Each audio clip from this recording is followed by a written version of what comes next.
नमस्कार विद्यार्थी मित्रांनो, स्वागत आहे तुमचं आपल्या यूट्यूब चॅनलमध्ये। मी गजानन भुरके पुन्हा एकदा सर्वांचं स्वागत करतो आणि आजचा व्हिडिओ हा गणिताशी संबंधित आहे।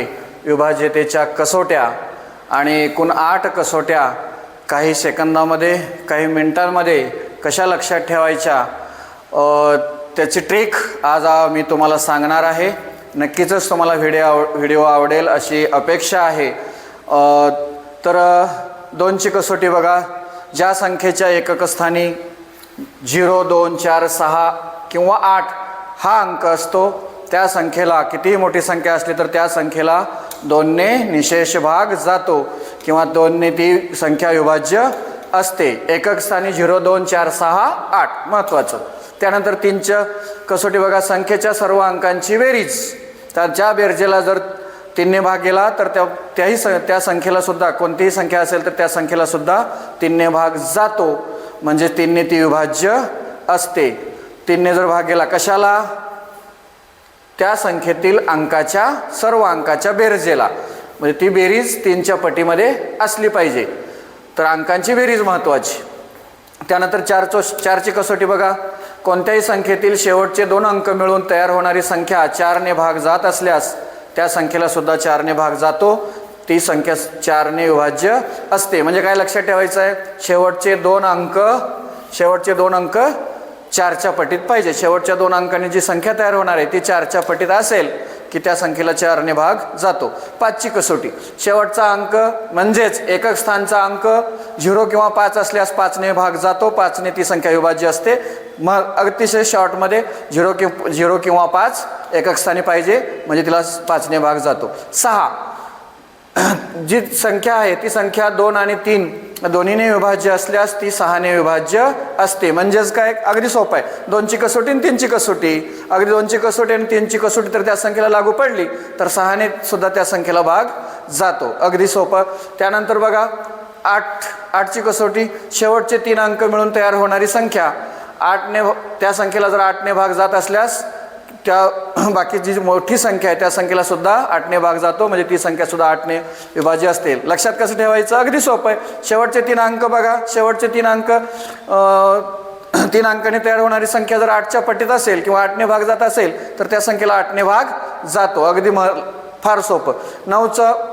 9ची कसोटी बघा, जशी 3ची कसोटी आहे, संख्येच्या सर्व अंकांची बेरीज, त्या बेरजेला जर 9ने भाग गेला तर त्या संख्येला 9ने भाग जातो, म्हणजे ती संख्या सुद्धा 9ने विभाज्य असते। जशी 3ची कसोटी, अंकांची बेरीज 3च्या पटीत, तशीच 9ची कसोटी, अंकांची बेरीज 9च्या पटीत, अतिशय सोपं।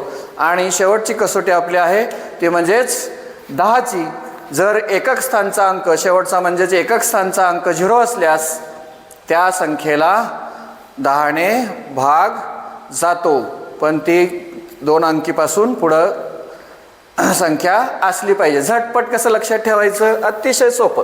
जरा काळजीपूर्वक बघा विद्यार्थी मित्रांनो, झटपट लक्षात ठेवण्यासाठी। 2ची कसोटी, शेवटी 0, 2 म्हणजे एकक स्थानी 0, 2, 4, 6, 8 2ने भागेला समजायचं। 3ची कसोटी बघा, अंकाची बेरीज 3च्या पटीत आली, 3ने भाग त्या संख्येला गेलाच। 4चं बघा, शेवटचे 2 अंक मिळून जर 4च्या पटीतली संख्या बनत असेल तर 4ने भाग जातो। 5चं बघा, एकक स्थानी 0 किंवा 5 असेल 5ने भाग जातो। 6चं बघा, 2 आणि 3 या दोन्ही कसोट्या जर त्या संख्येला लागू पडत असतील किंवा 2ने 3ने भाग जात असेल तर 6ने भाग जातो। 8ची कसोटी बघा, शेवटचे 3 अंक 8च्या पटीत, म्हणजे शेवटचे 3 अंक होणारी संख्या 8च्या पटीत असेल तर 8ने भाग जातो। 9ची सोपी, अंकांची बेरीज 9च्या पटीत असेल तर 9ने भाग जातो। आणि 10ची कसोटी, शेवटी म्हणजेच एकक स्थानी 0 असेल तर 10ने भाग जातो। 2, 5, 10साठी शेवटचा अंक महत्त्वाचा पाहणं महत्त्वाचं आहे। 2 आणि 5 आणि 10 या 3 कसोट्यासाठी शेवटचा अंक पाहणं महत्त्वाचं आहे। 2च्या बाबतीमध्ये सांगितलेलं आहे। 3 आणि 9साठी अंकाची बेरीज पहा, 4 आणि 8साठी शेवटचे अंक पहा, आणि 6साठी 2 आणि 3 या 2 कसोट्या लावा। कुठलीही कितीही मोठी संख्या असू द्या, तुम्हाला सहजच भाग जातो किंवा नाही जात हे ह्या कसोट्यावरून अगदी झटपट लक्षात येऊ शकतं। तर हा आपला विभाज्यतेच्या कसोट्या हा आपला व्हिडिओ किंवा ही जी ट्रिक आहे हे जर तुम्हाला आवडलं असेल तर तुमचं सहकार्य आमच्यासाठी फार महत्त्वाचं आहे, मोलाचं आहे.